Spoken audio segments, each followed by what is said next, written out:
দাঁড়িয়ে কথা বলছি ফিরোজপুর। এই ফিরোজপুরের সাথে আমাদের আবেগ জড়িত।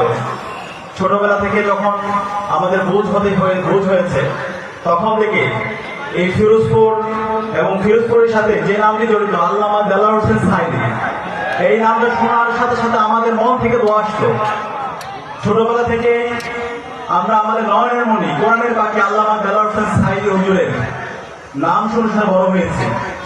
ওনার যে আধিপত্যবাদের বিরুদ্ধে লড়াই, আগ্রাসনের বিরুদ্ধে যে ওনার লড়াই, ইনসাফের পক্ষে ওনার যে লড়াই, সত্যের পক্ষে যে ওনার লড়াই, সেটা থেকে আমরা উজ্জীবিত হয়েছি। আমাদের যখন বোধ হয়েছে, বোধ হওয়ার পর থেকে আল্লামা দেলাওয়ার হোসেন সাঈদী হুজুরকে আমরা সরাসরি দেখতে পাইনি। যখন বোধ হয়েছে তখন আমরা খুনি হাসিনা আমাদের হুজুরকে অন্যায়ভাবে তাকে বন্দী করে রেখেছিল। তখন আমাদের স্বপ্ন ছিল আমরা তরুণরা বেঁচে থাকতে আল্লামা দেলাওয়ার হোসেন সাঈদীকে এই খুনি হাসিনার কারাগারে আমরা থাকতে দিব না। এবং সে আলোকে 2012 সালে, 13 সালে, 14 সালে, 15-16 সালে যতগুলো আন্দোলন হয়েছে, প্রতিটি আন্দোলনে আমরা গিয়েছিলাম।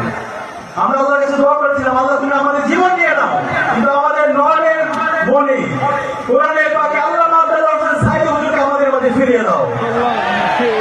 সে সময় অসংখ্য আমাদের ভাই বোনরা শহীদ হয়েছে। খুনি হাসিনা যখন 2013 সালের 28 ফেব্রুয়ারিতে আল্লামা দেলাওয়ার হোসেন সাঈদী হুজুরের বিরুদ্ধে অন্যায় রায় দিয়েছিল, সেই রায় পরবর্তী সারা বাংলাদেশের 64টি জেলায় টেকনাফ থেকে তেঁতুলিয়া প্রত্যেকটা প্রান্তরে মুক্তিকামী ছাত্র জনতা রাস্তায় নেমেছিল। একদিনে 200 এর অধিক আমাদের ভাই বোন শহীদ হয়েছিল। হাজার হাজার মুক্তিকামী ছাত্র জনতা গাজী হয়েছিল। এবং এর পরবর্তীতে বাংলাদেশে অসংখ্য আন্দোলন সংগ্রাম হয়েছে, লড়াই হয়েছে। এবং সেই আন্দোলন সংগ্রামগুলো আমরা সার্বত্রিকভাবে আমরা নেতৃত্ব দিয়েছিলাম। এবং আমরা আল্লামা দেলাওয়ার হোসেন সাঈদী হুজুরকে মুক্তি করার জন্য আমরা সবসময় রাজপথে লড়াই সংগ্রাম করেছিলাম।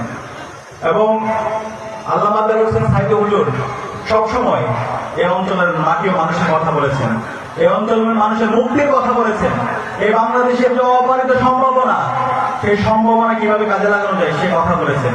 তিনি যখন এমপি ছিলেন তখন তিনি দেখিয়েছেন কিভাবে ইনসাফ কায়েম করতে হয়, কিভাবে অন্যান্য ধর্মাবলম্বী যারা আছে, যারা ভিন্ন জনগোষ্ঠীর আছে, হিন্দু, বৌদ্ধ, খ্রিস্টান, সকল মানুষের অধিকার নিশ্চিত করতে হয়, কিভাবে সমাজের মধ্যে ইনসাফ কায়েম করতে হয়।